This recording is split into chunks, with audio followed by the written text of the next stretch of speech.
Hey there, it's Pete with GCI Turf. Hope you're having a great day. And here's my Kentucky bluegrass. You saw me plant it last year. It come in pretty good. In the fall it looked really good. It was nice and thick. We had the one little issue with the back corner back there and some washing. But it actually ended up coming in pretty good. Now here's the deal. Something has happened to it over winter. Alright, it is thinned out quite a bit. It has also caught a case of the moss. You can kind of see it in sporadic little areas here and there. Look at there. I ain't never in my life. Look at that crap. So, what do? Well, I'm going to show you how I'm going to get rid of it right here. Alright, so let's answer the question first. Well, Pete, why do you have moss? Here's kind of the history on the property.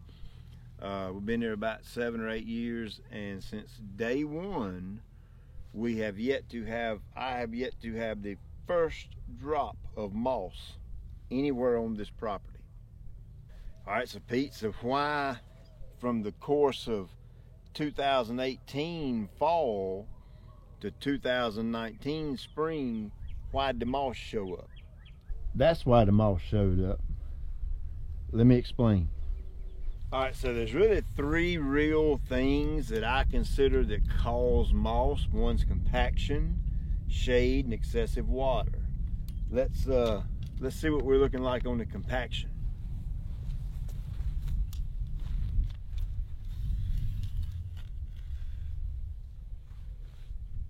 That don't seem compacted, does it?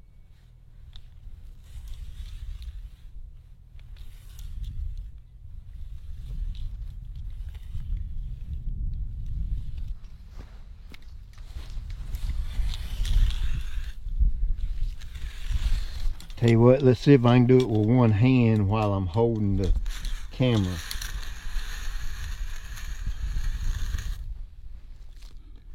Yep.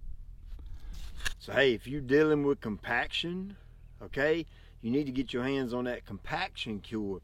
So that clay is bound up and it's tight up under your feet, and when you add that aerate and that RGS, that's going to begin to break all that up down there so that air and water can penetrate and loosen up that clay and create some space. See my space I got? It'll open it up. And sooner or later, you'll probably be able to take that thing and run it to ground too. Alright, so I've never ever had moss here. Okay? Now what I did is I brought my shed, my outbuilding, or whatever you want to call it. It's a 32 by 14, so it's a good size building. Now here's one thing that stands out to me. Number one, this is the north side. Okay? The frost stays longer, the ground stays wetter when it rains, the snow melts slower here, it has more shade, it's cooler, it's damper. All those conditions lead up to the possibility of having moss. And I really think that is the reason why. And not to mention, we have had copious amounts of rain. From the fall of 2018 to the spring of 2019, we just broke all kind of records. We have just had unreal amounts of rain. So that's why I believe this moss is starting to take shape in here. So what's my game plan for this? Well, number one, I want to get rid of the moss. Okay, I've got a product called Quicksilver I'm going to spray on it. And it's got on the label, it's got specific instructions when you're going after moss. So we're going to go over here and mix that in a second. We're going to follow those instructions, and at the same time I want to push this bluegrass a little bit. You can see this is looking pretty good right here, and then when you get over here it looks good, and it's still a little bit thin. The majority of the moss is kind of in this corner with just a little bit here and there through there. But either way, as I'm getting rid of the moss and as the moss is going to curl up and kind of go away, I also want to tickle this bluegrass. Now it's already had some Carbon X on it, But I want to go a little bit above and beyond that and kind of spoon feed it with a little 1801 and just kind of push it along. Remember where I grew this in last fall?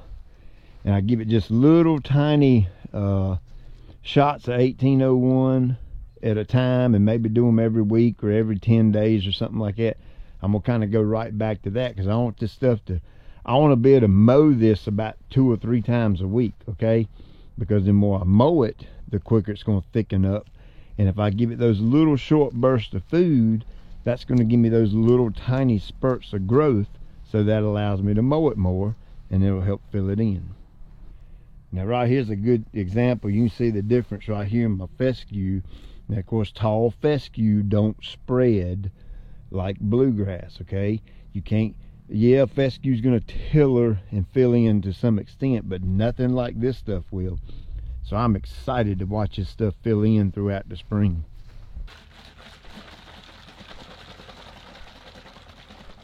All right, so this has been sitting on my shelf for a couple of months at the shop. So you definitely want to shake it up real good and redistribute that product through there. Now here's one thing, it's a little bit of a pricey product, but a little bit goes a long way. And what I mean by that is I'm only using a little over 6 milliliters to treat this 1,500 square foot.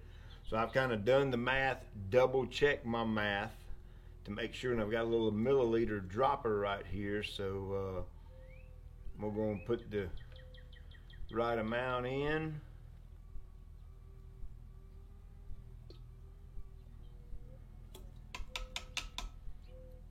They actually come out to about 7.5 of these little measuring, I don't know what you call it, syringe, and you actually just screw it back on there so you have it for the next time. Now once I get my herbicide in, I'm gonna give it a good mix.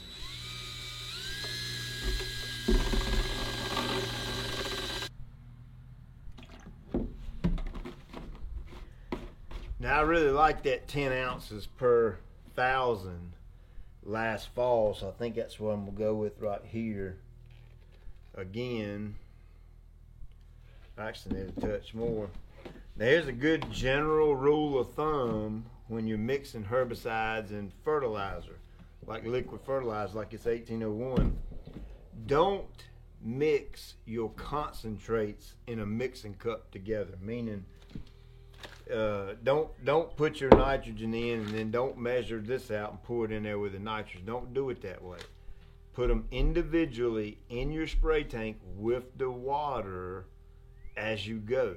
Okay, there's a reason you do that. Some of these things may not mix together well unless they're combined with water. So I'm not going to try it, but if I were to put some in here, it may gel up or clump up or something like that. So I'm not going to take that chance. You mix it with water. That's just a good general rule of thumb. Even your Greene County fertilizer products, don't go pouring different concentrates in a mixing jug and then put it in the water. Don't put them in the water individually as you go.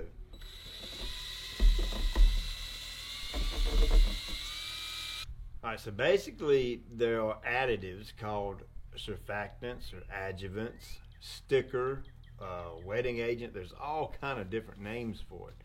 But at the end of the day, the surfactant is actually a different product, separate from herbicides and all that, that you would add in with your herbicide or your fertilizer or your insecticide or your fungicide, whatever you're spraying.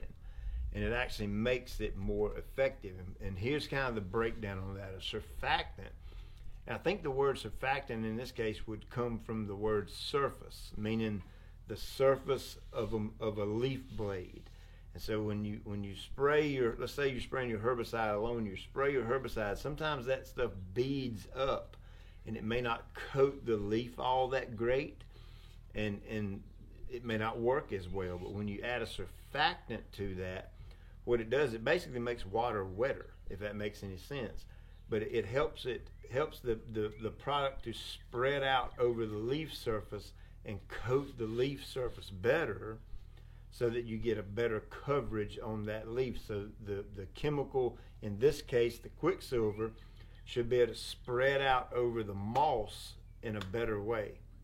An adjuvant is going to help the product or help the chemical penetrate the leaf, the waxy coating or the coating on a leaf surface. An adjuvant's going to help that product, that chemical, that fertilizer, that whatever you have in the tank, is going to help it to get inside so it can actually work better and be more effective on that weed or that turf or whatever you're trying to do. Well, the cool thing about the natural adjuvant is it has both. It has both a surfactant and an adjuvant. The yucca being the surfactant, yucca's a real sticky material, kind of smells like maple syrup or something like that. And when it mixes with water and your chemical and it hits that leaf blade, it'll help it to spread out over the leaf blade to get a better contact on it.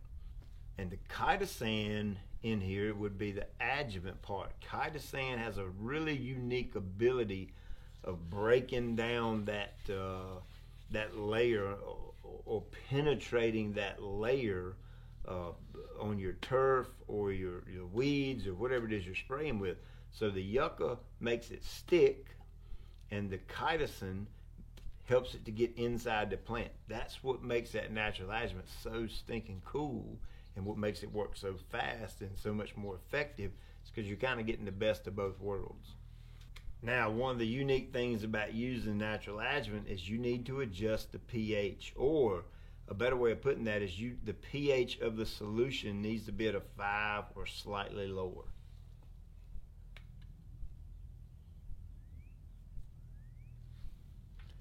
All right, so I'm at a 5.40. You drop the solution pH using citric acid. It doesn't take much.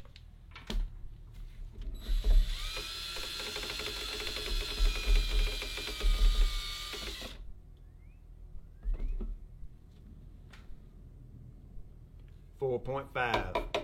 That's good. Now once I get my pH dropped a little bit at a 5 or a little bit below, I like running about a 1/2 ounce per 1,000, so I got 1,500 square foot, so I'm gonna run about 1.5 ounces. And usually a capful, this is a pint jug of it, and usually a capful is right around a 1/2 ounce. 1, 2, 3. Give it a good stir. So you want to mix like this, thoroughly mixed together. All right, and I'm gonna take my sprayer here. I'm gonna bust open the handle like that. I'm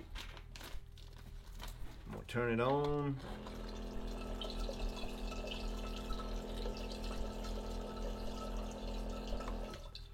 When it changes colors, I know I've pushed the water out of the line and I've got nothing but product in here now. Now, what I'm looking for with this application is superior coverage, meaning I want to coat every single last little teeny tiny drop of moss. I want to do a one-shot deal, try to take it out, be done with it, and move on. So what I'm doing is I've got 2 gallons of what I call finished solution. That means that includes my water, my chemical, my fertilizer, and my adjuvant. And I'm going to apply this over that 1,500 square foot. So, you know, it's not really that quart per 1,000. That's kind of low volume, not even 2 quart per 1,000. This is more like, it's actually a little over 1 gallon per 1,000, if my math is right. So let's go out here and spray it. I'm just using a simple fan tip nozzle that comes with the sprayer. And let's get at it.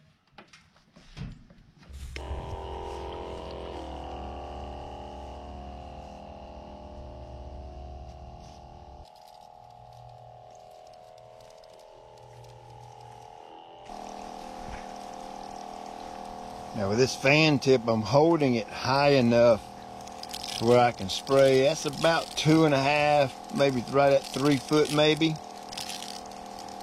So I'm walking a straight line. When I get down here to the end, I'm gonna slide over. You can see out there where the point is. It sprays out to about right there. So I'm gonna, when I turn around, I wanna kind of overlap this spot just a little bit. So I turn around, Watch. Maybe you can see that. So it overlaps just a touch. Now I'll kind of walk back, and what I'm doing is I'm looking up, trying to find a reference point as I go. That way I'm sure to walk a straight line. So hey, I don't know about you, but man, I get a little nervous, get a little jittery in my, or a couple of butterflies in my belly when I go spraying new herbicides. Of course, you read your label. If it says it's safe for a particular turf type, it's safe. But what I did have to do is call my buddy Chris up in the mountains, just to kind of get a little reassurance. Say, hey man, you use Quicksilver on your bluegrass? And he said, heck yeah, it does fine. So that kind of took the edge off. But in case you get that little bit of nervousness about spraying herbicides and all, hey, call a buddy and check with him and see if he's done it before and see how it reacted and all that kind of thing. All right, so there you go. Hope you liked the video, and like, subscribe, and all that kind of thing, and we'll check this out, see if it works. Now, I don't have any links, I don't have any coupon codes for this or nothing. I'll put the sprayer and the 1801 adjuvant in the description, but as far as the Quicksilver, I need to see it work on this particular turf type before I'm going to attach my name to it. That's just the way I am. I have to know that it works before I'm going to tell you to use it. So give it a couple of weeks, and we'll check this out, do a little update, and we'll see how it goes. Get your moss right. See ya.